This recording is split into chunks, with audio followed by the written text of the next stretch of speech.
Let's go ahead and get started. If it comes in a little late, we'll catch up.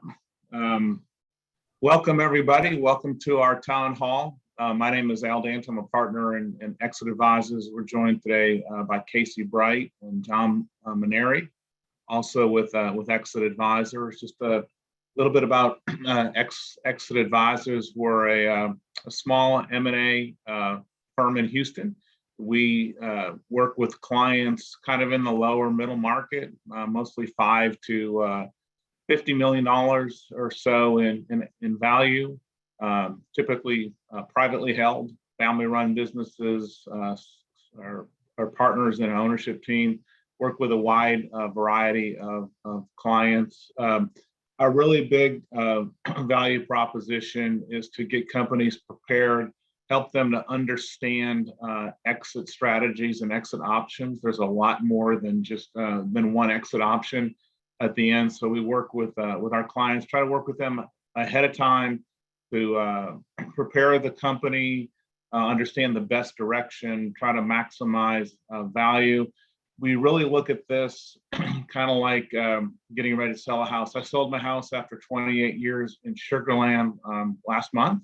And we spent the last year or so knowing we were gonna sell the house and really getting it ready and getting it prepared. A business is very similar. In the same way, you might pull in. You have to look at the roof. You have to look at your foundation. You have to look at your air conditioning, the status of the house, everything. And a business is really the same way. And all of these items impact value. We work with a range of partners to come in and make sure that the house really is in order at the end of the day. And those are the things that really maximize and increase value. Today, we're going to talk about how marketing impacts the value of a business. And it really does. We're joined by a couple true professionals, Sara Brown, Jeff Montgomery from Topspot, are going to walk through kind of the basics of marketing, and we really want to tie this back into valuation. It's a very important component. The first thing that anybody is going to look at in your business from the outside is going to be, your website, your social media, your internet presence, and that's going to give them the first impression. And we all know what first impressions mean to somebody looking in, but then it digs deeper. Are you able to generate leads? Do you have good reputation online? And all of these things can really enhance the value of a business. In today's world, one of the biggest valuation devaluators is a poor online presence or reputation. There's just not a whole lot you can do if you're getting 2- and 3-star reviews, and that's kind of what your footprint is online. It really impacts and really hurts the valuation. If you don't have a strategy, it can hurt and impact the valuation. So it's a really important component. We started these town halls 2 years ago as we dove into COVID. It was really 911 as we moved into, how do we survive? How do we get PPP money? How do we move through? And we started to bring experts in to talk about it. Back then it was bankers, it was CPAs and lawyers, and we continued it, had really good feedback and continued into now we have a monthly town hall around a different subject matter. And we try to really tie it back to how it can enhance and improve the valuation of the business. So I'm going to turn it over right now to Sara. Sara and Jeff are gonna take it away. Share with you just their insights on marketing, digital marketing in particular, and how it can tie back to improving the valuation. Open for questions at any time. Just put them in chat. We'll leave some time at the end for questions and answers, and we're always available at any time to reach out. So. Sara, really appreciate you taking the time out, sharing your experience, your tips, and insights, with our audience today. So I'm going to turn it over to you. Thank you. Yeah, absolutely. Jeff, you want to go ahead and introduce yourself first? Certainly. Thanks, Al. My name's Jeff Montgomery. I'm one of the founders of Topspot Internet Marketing. We've been around just shy of 19 years.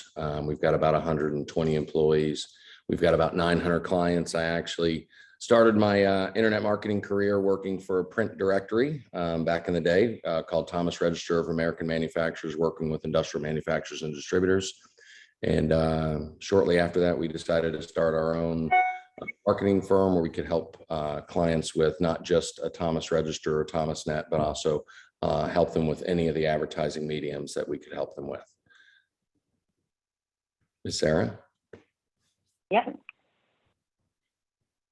So hi, everyone. I am Sara Brown. I am Topspot's Director of Marketing. I have been with Topspot just over 6 years, I think now.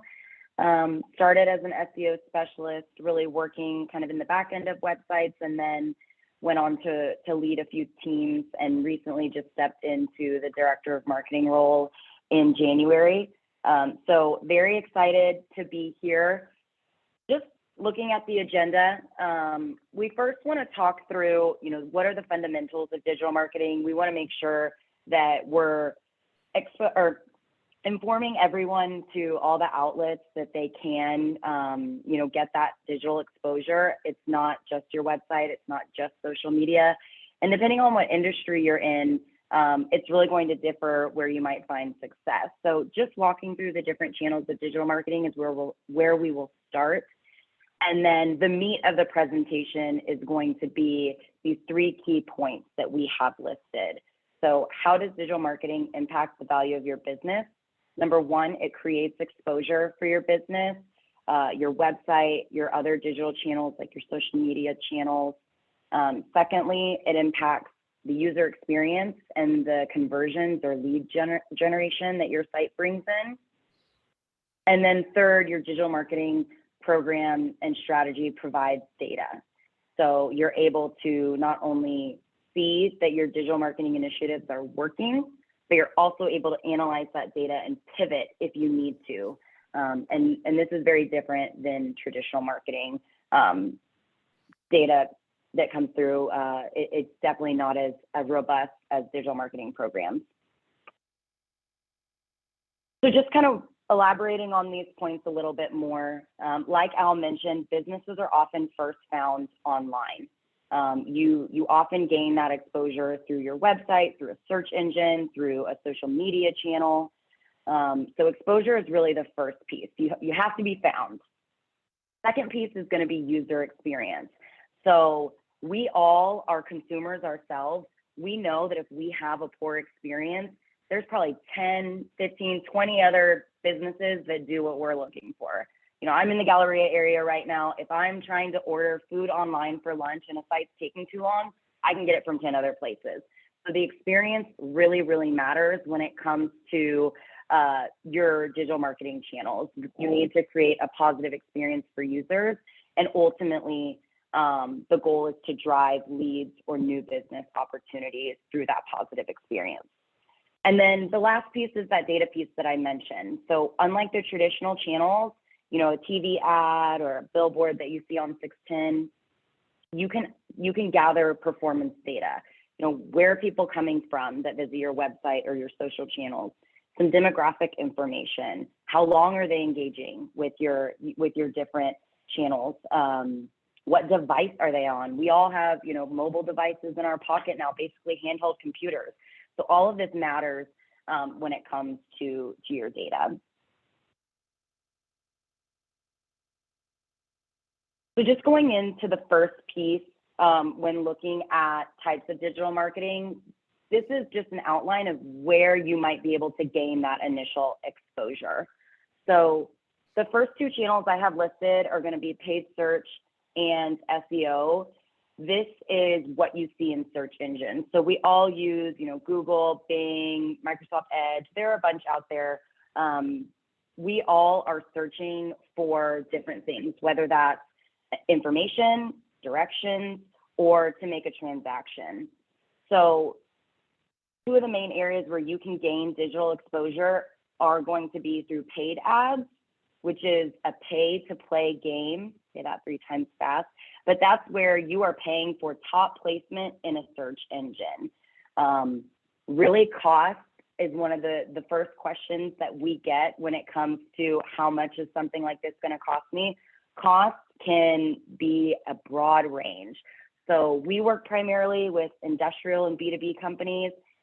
To get, a click in Google from a paid search ad, it could be, $2, maybe $3. If you're maybe in the healthcare space, the legal space, insurance, I've seen cost per click upwards of $50. So knowing your industry and researching the demand is going to impact your cost here, but this is not kind of a one-time fee or everyone pays the same amount when it comes to paid search. And then SEO is going to be what you see under ads in search engines. It's also called organic traffic or search engine optimization. This is earned exposure. So over time, Google or other search engines are going to evaluate your site and say, you've earned this page one placement. It's definitely a longer game than paid search. And you have to think about your strategy. Google is always changing its algorithm. They very much take mobile into consideration. They take website speed into consideration, things that we care about as consumers. So just understanding the different elements of a search engine results page can help you understand the different types of exposure you can get from a search engine. And there are other digital marketing pieces or channels where you can gain exposure as well. So email campaigns, we all get them, there's a sale, there's a new product release. These are very targeted and very curated to specific audiences, but this is another digital touch point that companies can have. Directories, so some common ones we might use as consumers would be maybe like a Yelp or a Healthgrades if you're looking for a doctor, but there's tons out there depending on your industry. You can have ThomasNet if you're an industrial business, or I know there's a ton in the legal space. So this can be an area where you pay for placement, or you simply just have a profile so that people can see a little bit more about your business. Social media, it's huge. Whether you are a B2C business and maybe focusing more in the Facebook, Instagram space, or a B2B business and maybe LinkedIn is more up your alley. Social media marketing is a huge way to gain followers, gain engagement, and just overall gain more exposure for your business. It's also where a lot of interaction in terms of praise or complaints can come through. So making sure you're managing your reputation on your social media outlets is huge. Video is more important than ever these days. Video content is growing in terms of what people want to consume. The demand for video is higher than ever, and YouTube is actually the second largest search engine in the world right now. So making sure that you have video content where people don't have to read lengthy paragraphs, but can really understand your business through, YouTube or Vimeo clips can be super important. And then the last piece of digital marketing types that I have listed is going to be reviews. Somewhat like SEO, this is not always going to be in your control, but it's certainly something that you need to keep a pulse on and you can impact as a business owner or as a part of a company. So thinking about, who are our long-term customers or our loyal clients? Can we get them to write reviews that help impact how other people are seeing our business? And, making sure you're managing negative reviews. There's a way to report if someone is not a true customer, to make sure you get rid of those. And if someone had a bad experience, making sure you acknowledge that. Hopefully offline, not getting into a chat, right, where everyone can see, but making sure that you're really taking care of those people who didn't have a positive experience and making changes where you need to. I think this slide just really helps visualize where exposure can come from. It really is such a broad list, and depending on your industry, could be totally different than this. TikTok is huge right now.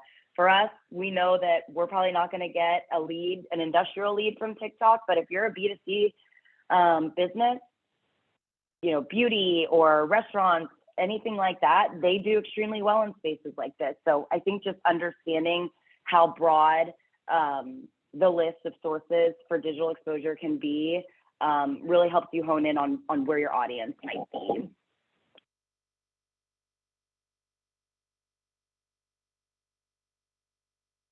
And what I always want to set the expectation when it comes to exposure is that it is a marathon, not a sprint. Gaining $10,000 on LinkedIn does not happen overnight. Gaining page one placement on Google through your SEO program does not happen overnight.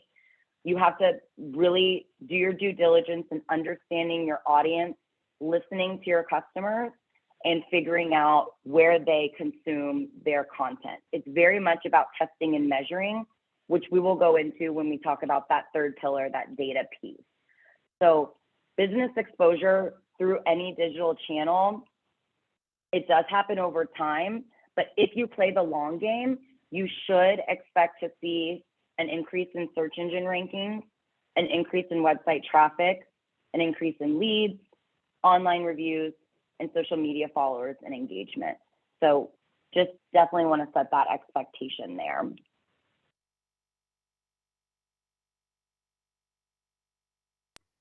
And exposure is really the first piece when it comes to creating a valuable marketing program. So with exposure, you capture the user, but that doesn't always guarantee a sale. You really need to think about, once you've captured that user, what is their experience like with your brand? We always say at Topspot that from the time a potential customer calls and talks to someone at the front desk to the time they're maybe launching their website and talking to our IT department, every interaction is an opportunity, and making sure that every touch point you have with a potential customer, a potential employee, is spot on, is a positive experience for them, is really going to make or break your digital strategy. So I've got this equation here: exposure plus good customer experience equals more business opportunities.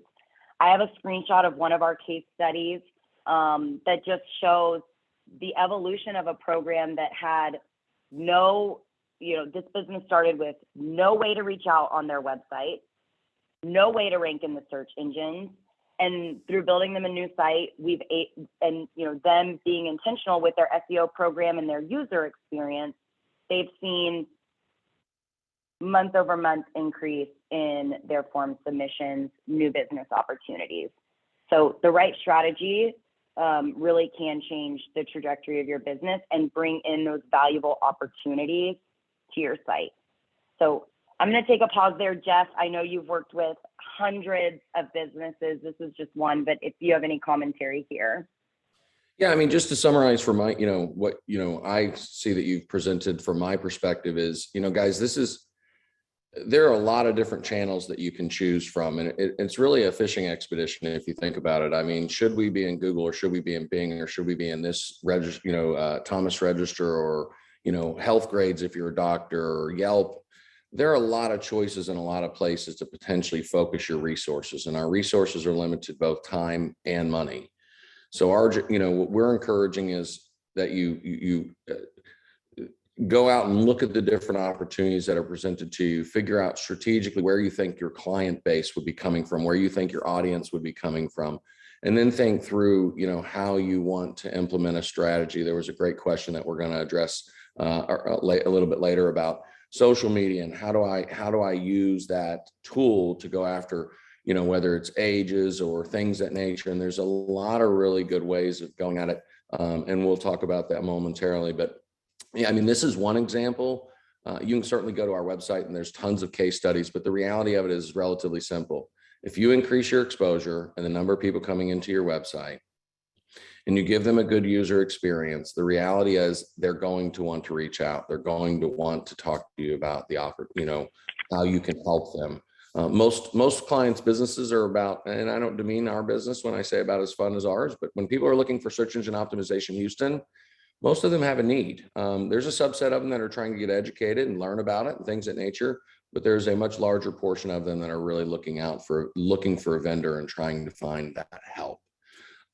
So again, this is one example, but there are many, many more. And you said I've been doing this for a little bit. Yes, I have. And there are many stories that we could talk about in regards to this, but nonetheless, Sarah, so. Yeah.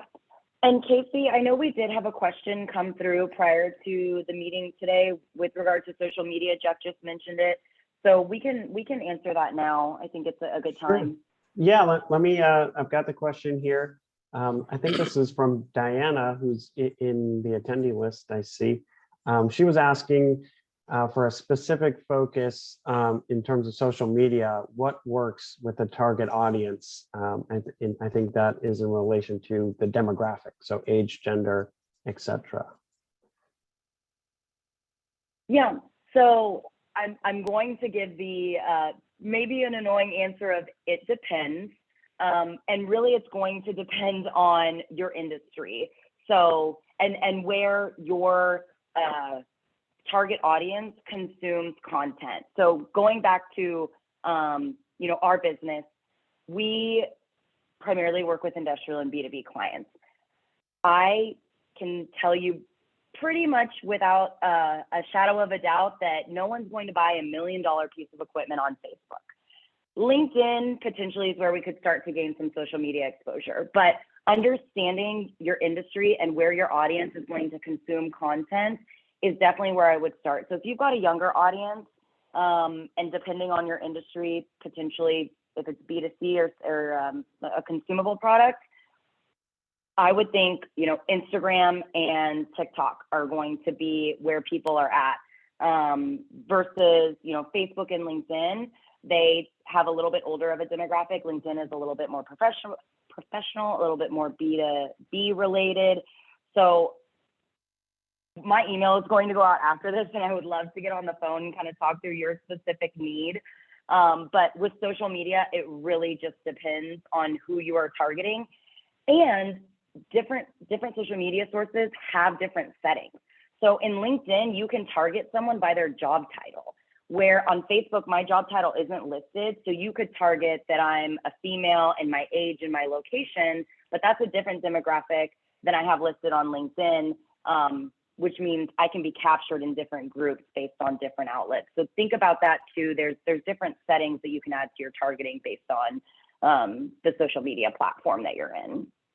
Sarah, and if you don't mind, I'll add to that real quick, if that's okay. Yep. It also depends, again, what your product is, what your service is, whether or not you can figure out if there's a life event. So if you're a wedding venue and somebody's got engaged, when they say they're engaged, that is a great life event to target, that audience when they have stated they're engaged, because they obviously are going to potentially, a subset of them are going to want a wedding venue. We've got a client that rents very high-end sports cars, Ferraris and Lamborghinis, things of that nature. In that situation, the target audience happens to be male, and the audience that, when I'm saying the target audience, we have found a larger percentage of males engaging with them than we have had females. And then obviously you can figure out as far as age groups and things of that nature. We have found very great success between 30 and 45-year-olds.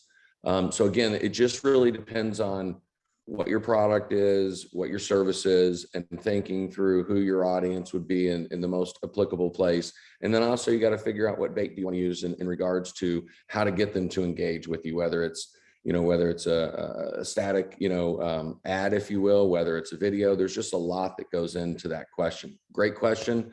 And again, if you need some more help, please reach out to us, and we'll be certainly willing to guide you if we can find out some more specifics. Sorry, Sarah, didn't mean to post. No, I love your input. Okay, so thinking about, this equation that we've got listed up here, exposure plus good customer experience equal more business opportunities.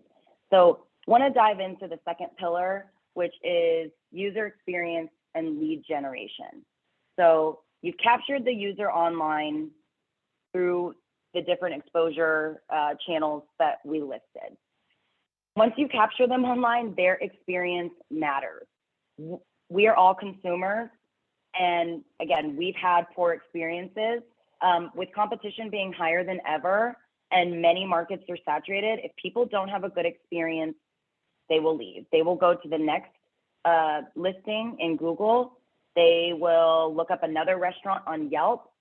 There are so many options that people have that you really have to crush every interaction. When I say crush, that's a good thing. So you really have to make their experience great. And you have to think about everything that someone can be looking for. So first and foremost, you need all of your channels to make it very easy for someone to reach out, whether they want to navigate to a form, a chat box, a phone number. Making that very apparent is going to be step number one. Second thing you want to think about, and I've got a ton of examples listed here, can you provide basic answers to questions that come in often? This is going to create efficiencies on your team so that, if you have sales reps that are constantly answering the same question, well, let's just put it right on the website and maybe we can free up some of their time. Also, we've seen a ton of data that indicates especially younger people do not reach for the phone and call someone. They want to have a chat box or be able to find the answer that they are looking for without having to talk on the phone. So having basic, answers to common questions is going to be huge. The third point I've got listed here is making it easy for someone to apply for a job. Hiring and, labor is just a huge, huge pain point for a lot of people right now, no matter what industry. Legal industry, I've seen it, certainly in the industrial and B2B space, B2C, restaurants, really every industry right now is looking for workers. So making it easy for someone to apply for a job is going to be huge. And then just some of the other ones I have listed, if you're in the medical field, the legal field, the industrial space, and you have certifications or, licensing information, make that clear up front. The other thing that you need to make clear is your experience and your history. You need to validate your business to someone that is seeing you on LinkedIn or reaching your website. Make it clear that you are an authority in this space. And even some of the newer things that people really care about. So ESG, sustainability, diversity goals, that is a deciding factor for a ton of consumers. So the value in their eyes increases if they can easily find this information. They don't have to go digging for it. They see it front and center. And ultimately, a positive user experience should increase business opportunities, and that impacts your bottom line now. That increases the value of your business if and when you are looking to sell. That your digital marketing programs are bringing in new business opportunities, new revenue, and ultimately impacting your bottom line. So again, I'm a super visual person. So just like we did with the exposure logos, I wanted to kind of paint a picture of what a good experience looks like to a user. Here are just a couple of different things that you'll see, a chat box with easy kind of go-to questions, an opportunity to visit someone's website or send a message.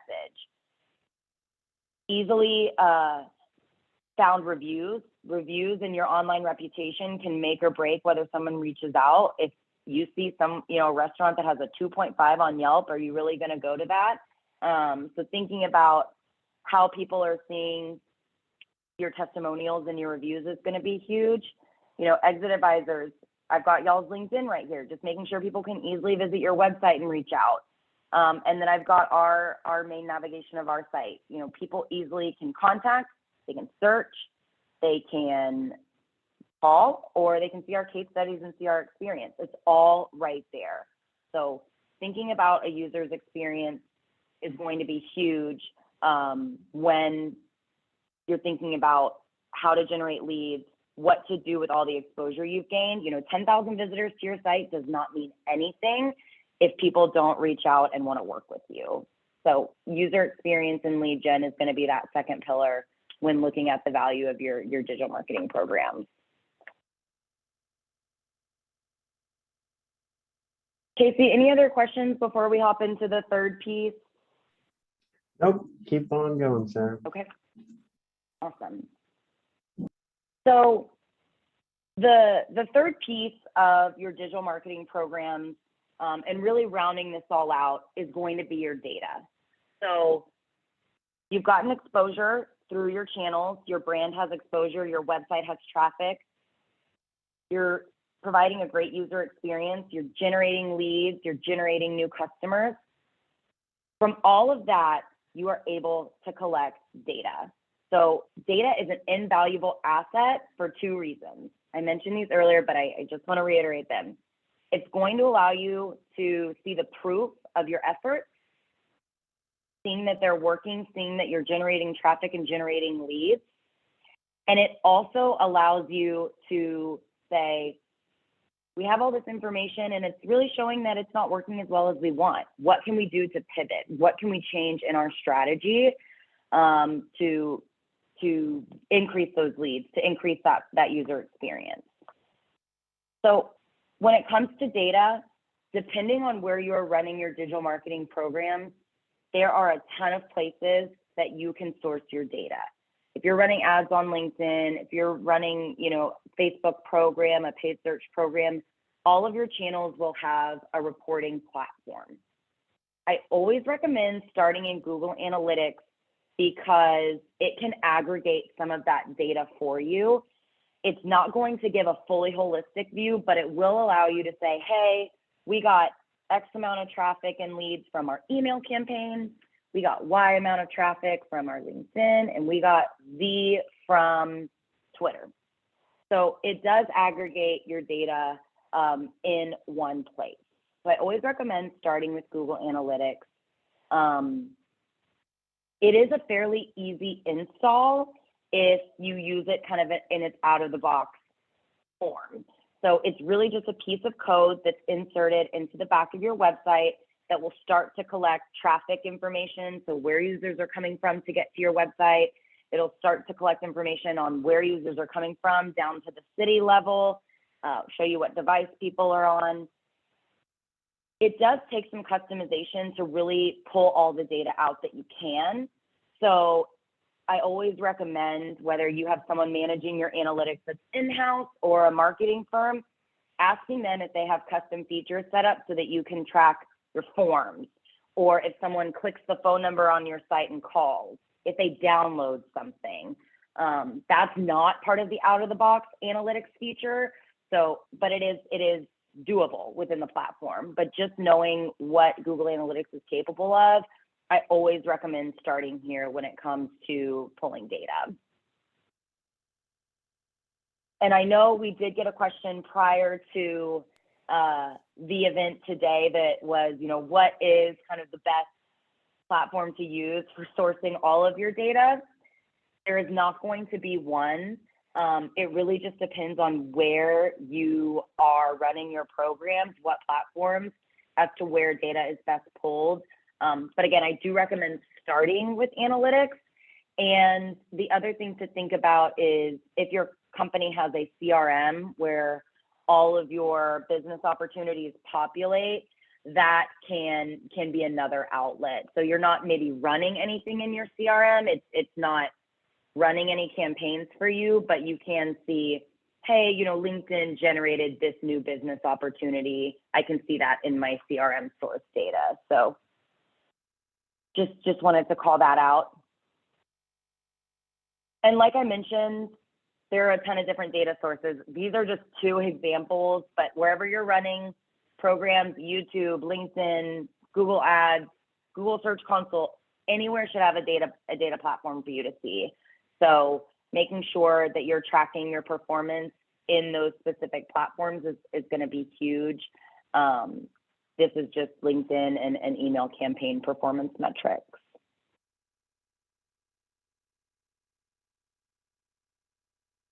So the last thing I'll say about data is leads are the ultimate performance indicator.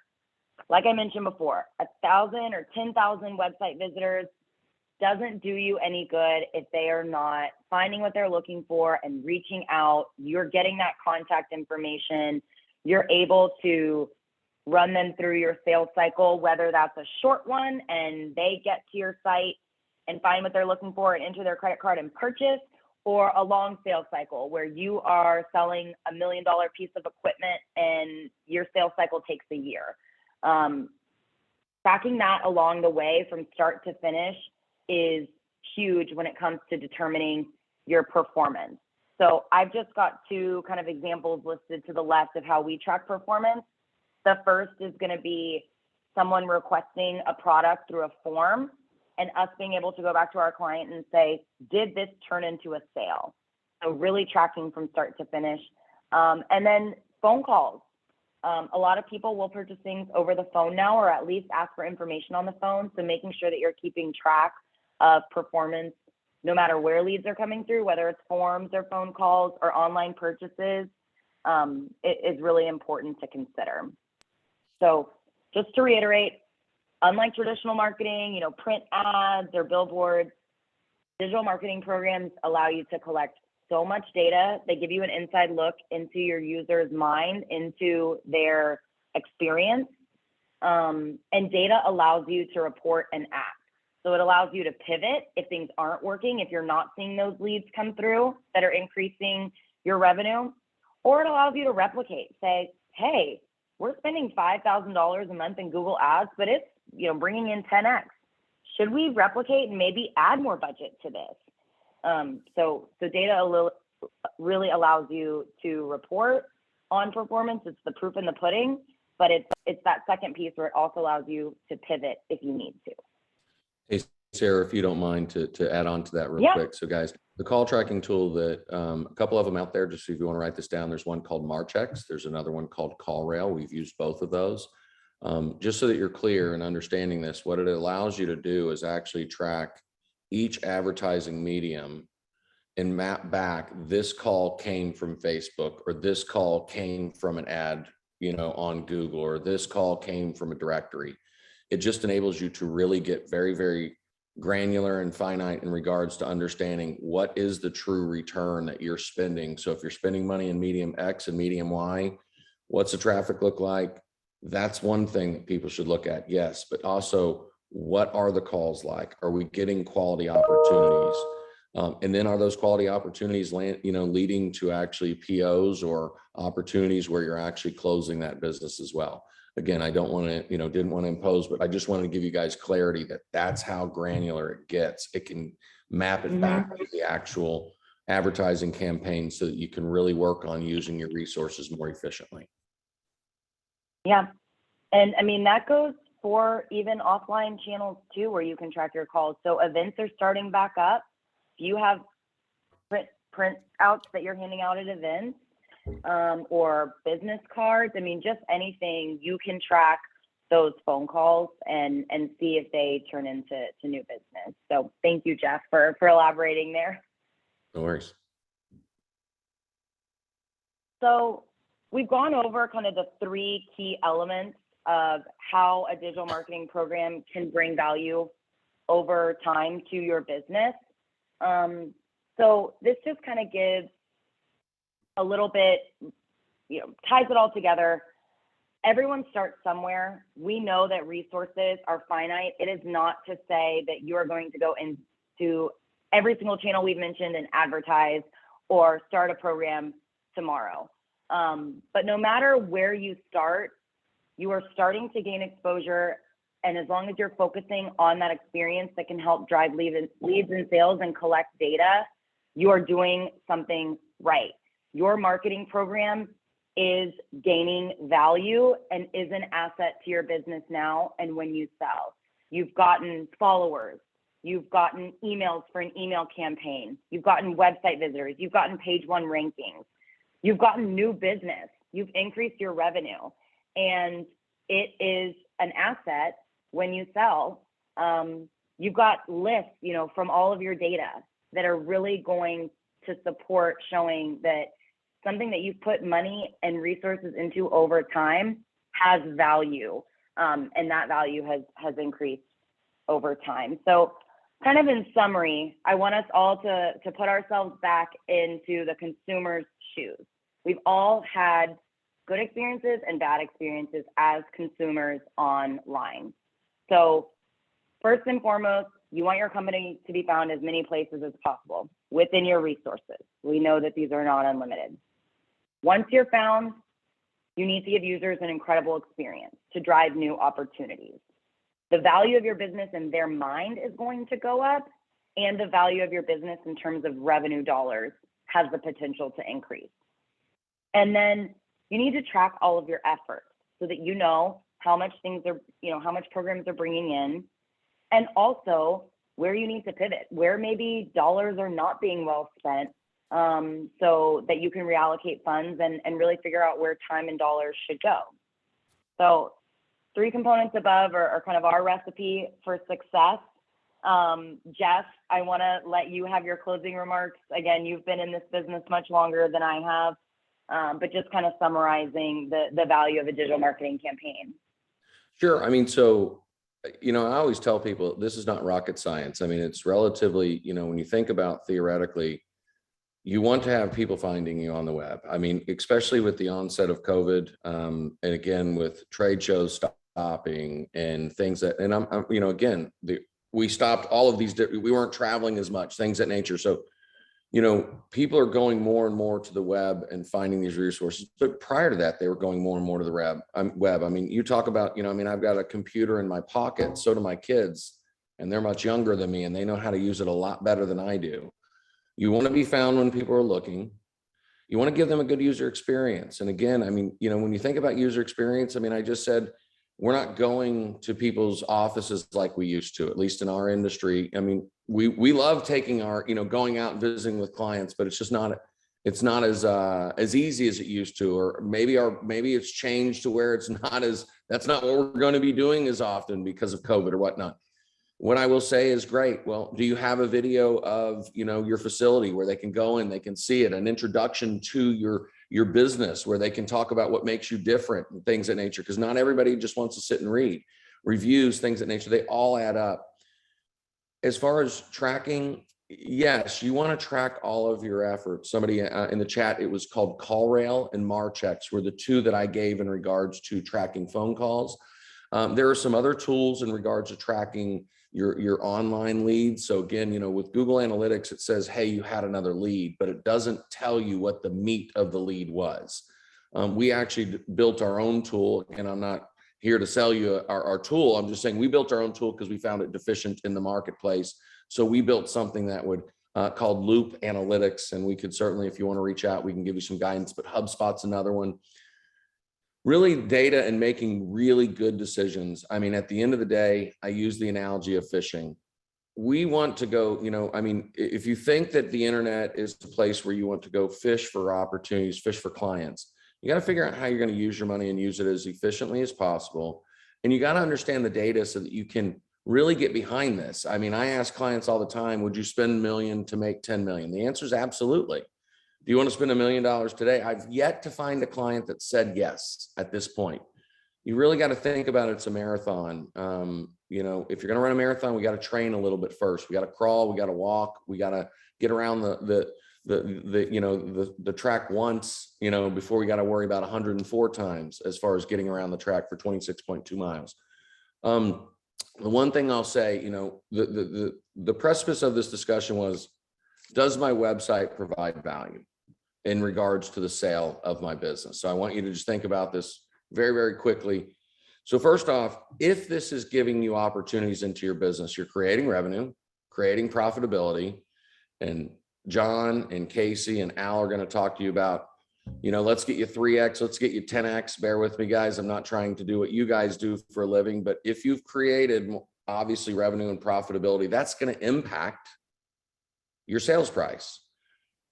But in addition to that, and Sarah made this evidently clear, I mean, if I'm sending 100,000 emails a month, having 100,000 recipients, if I've got 20,000 visitors a month into my website, if I can show people that I'm getting 100 phone calls or 1,000 phone calls or whatever that looks like, or online transactions of 100,000, 1 million, again, these are all things that create value.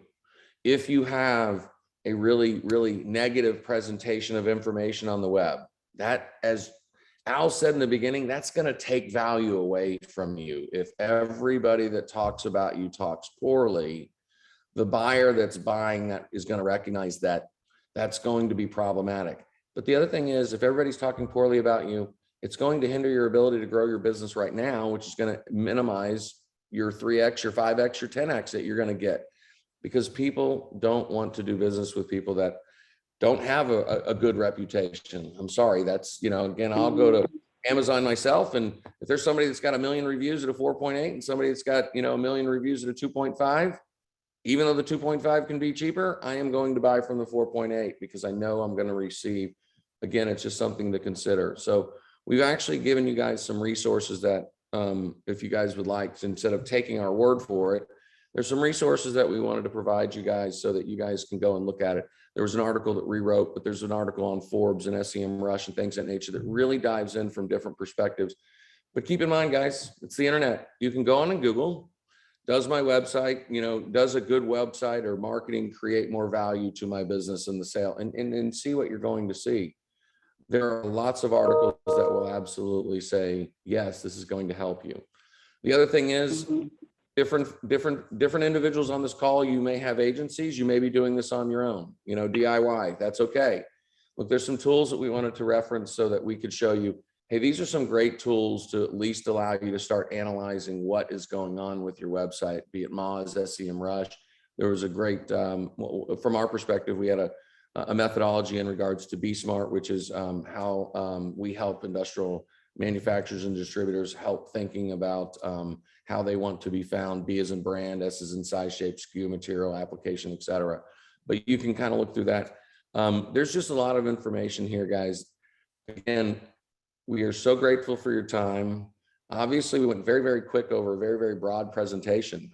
When I say that about internet marketing as a whole, if there's different questions, thoughts, needs, we're certainly here to help. We are just, again, grateful for your time and grateful for you guys allowing us to participate. Sarah, you want to close us out and then we can ask for questions? Yeah, I wanted to mention, we did pull these resources together, and the Exit Advisors team will be sending them after. They will have the whole presentation. They will include mine and Jeff's contact information and links to these articles. So just want to make sure everyone has as many resources as they need. Feel free to reach out to us if there are any follow-up questions or specific questions about your industry. And Casey, is there any other questions that we want to answer? I know we've got about 10 more minutes. Yeah, so we've got 10 minutes for Q&A. So if anybody has a question, feel free to type it in chat or raise your hand. I can give you the mic. I did have a couple more that came in before we got started, and I think one of these is really cool. I'm sure a lot of people are thinking it. And Sarah, Jeff, you can answer this. What do I do if my business has bad online reviews? Yeah, we do get this question a lot, and it is, number one, going to depend on where they're coming from. So various platforms like Google My Business will have an area for you to report anything that isn't legitimate. I'll give you an example. We're on the 3rd floor of our building, and we have food deliveries come. And we've had food delivery people give us a 1 because they have to get out of their car and walk to the 3rd floor. So first, confirm that the poor reviews are legitimate customers. If they're not, you can report them. Depending on what platform you're in, that's going to look a little bit differently.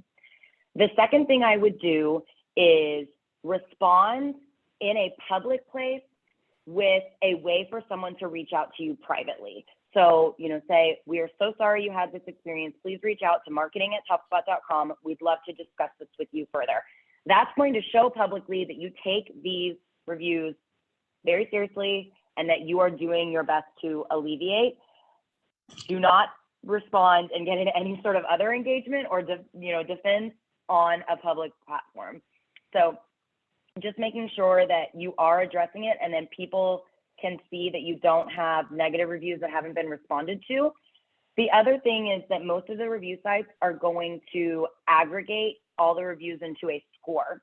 So if you have scores that are showing up lower, the average, reach out to your loyal customers, your longtime customers, people that you are close with, and ask for a review. Make it super easy. Email them the link after you give them a personal call.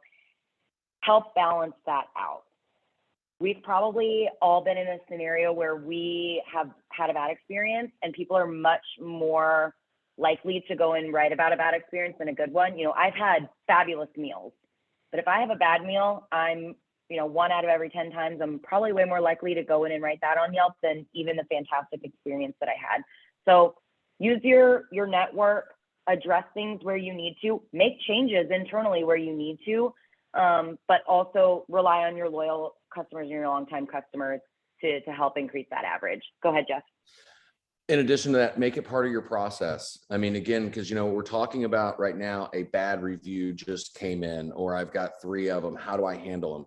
So we're talking about specifically how to handle those. But the reality of it is, if you're making it part of your process and asking your clients, or asking, when you've done great work and you feel that you have the right to ask, I would remind you to ask personally. I would, because again, people are more apt to do it. My wife's name, Christy. Hey, Casey, it would mean the world to Christy and I if you would do this for us. We're a small business owner. Would you think about it? Would you pray about it? Whatever that looks like from your audience, just be cognizant of that. But don't just focus on when you have a bad review. Make it part of your process to try to get good reviews on a consistent basis. A lot of people will get a bad review and then they'll call and they'll have 30 reviews written. Well, Google realizes that you got 30 reviews in a week, but you aren't accustomed to having 30 reviews in 10 years. And sometimes they'll actually look at it as you're cheating, and they'll actually get rid of some because you called your brother and your sister and your mom and your children. Keep that in mind. Make it part of your process so that you're doing this on an ongoing basis. Yeah. That's great advice. And I definitely learned something today here. Another question that came in was, and I think you touched on it throughout the presentation today, but how long does it take to start a successful marketing program? Yeah, so this is really going to depend on the outlets that you choose to engage with, or the outlets where you're running your campaigns. Something like a paid search ad or a LinkedIn ad, that's really something that you give yourself a budget, you give the platform, what you want to go after, and it's the flip of a light switch. You will start to see your ads show up and traffic from those ads come through various sources. Something like, gaining 100 reviews or increasing your SEO traffic is going to be that long game. So we always like to say SEO at least 12 months to start to gain that exposure from the search engines for them to rank you and analyze you. But we've seen programs that have taken a few years to increase, and they just build over time. Competition is higher than ever. So many markets are saturated. So it's really going to depend. But I will say some of the more paid for outlets, so anywhere where you're giving a budget for that platform to spend, any of the social advertising platforms or paid search within search engines, is going to be more of that instant gratification piece, if you will. Cool. And I think, speaking of budgets, the last question we had was, what is the cost of a digital marketing plan?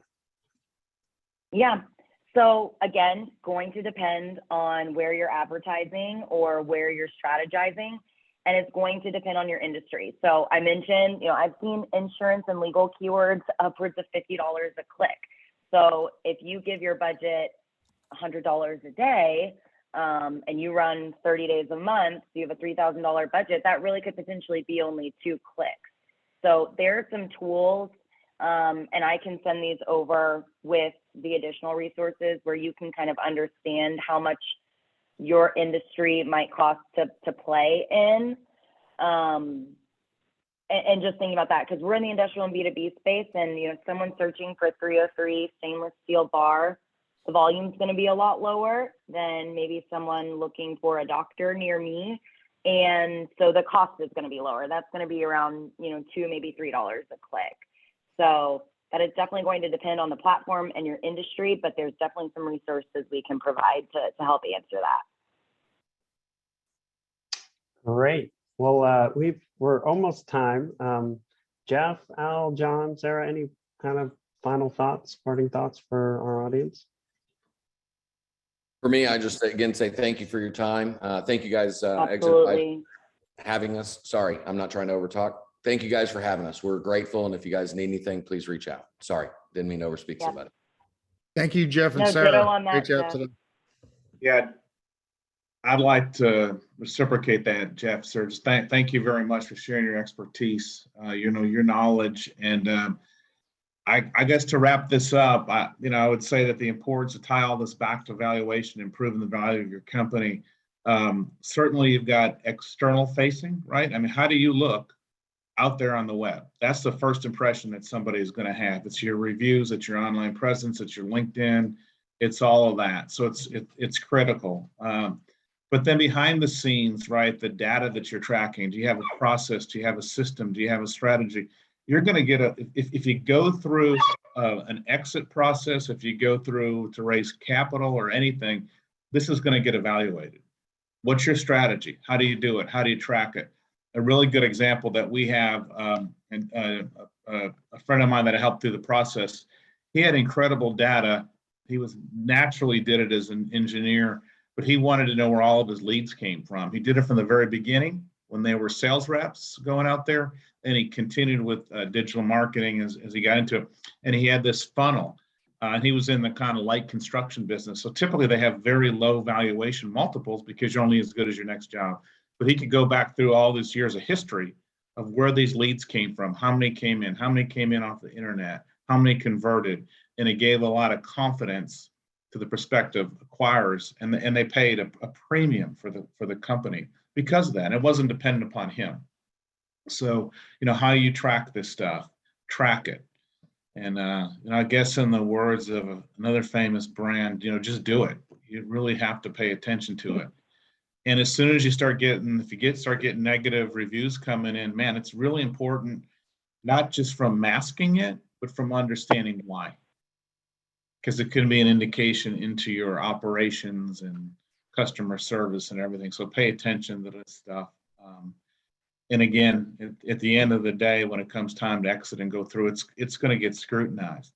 It's a part of the checklist that any prospective buyer, investor, partner, client looks at. So it's really, really important stuff. So thank you very much for your time. Yeah. Thanks, everyone. Yeah, I think we can wrap it up. Thank you so much, Sarah, Jeff, for your time today. Great presentation. Thanks, Al, for your wise words at the end there. Yeah. Thank you guys for having us. We're grateful. Everyone Thank have you, a guys. beautiful day. Thank y'all. Bye.